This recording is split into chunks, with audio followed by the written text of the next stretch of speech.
వాల్మీకులను ST జాబితాలో చేరుస్తామని ప్రతి ఒక్క పార్టీ చెప్పుకొస్తూనే ఉందని కానీ ఎవరూ నెరవేర్చడం లేదు అన్నారు భారత చైతన్య యువజన పార్టీ అధినేత బోడి రామచంద్ర యాదవ్. ఓట్ల కోసం తప్పుడు హామీలు ఇచ్చి వాల్మీకులను ప్రభుత్వాలు మోసం చేస్తున్నాయని ఆగ్రహం వ్యక్తం చేశారు. వాల్మీకులను, బోయలను ఎస్టీ జాబితాలో చేర్చాలని యువ గర్జనలో మద్దతు తెలిపారు. ఏ ప్రభుత్వమైనా ఎన్నికల సమయంలో హామీలు ఇస్తారే తప్ప వారి సమస్యలను ఎవరూ పట్టించుకోవట్లేదు అన్నారు. భారత చైతన్య యువజన పార్టీకి అవకాశం ఇస్తే వాల్మీకులను ఎస్టీ జాబితా లోకి చేరుస్తామని తెలిపారు.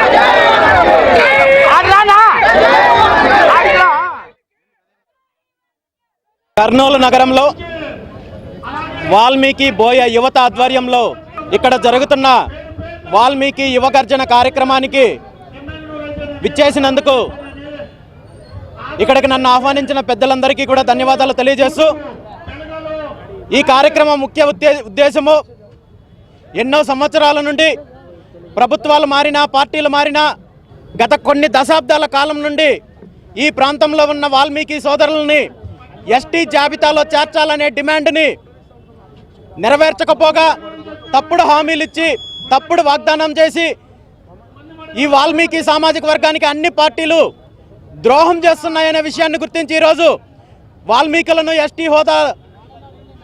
ఎస్టీ జాబితాలో చేర్చాలనే డిమాండ్కి మద్దతిస్తూ బీసీవై పార్టీ ఆవిర్భావం రోజే చాలా స్పష్టంగా తెలియజేయడం జరిగింది.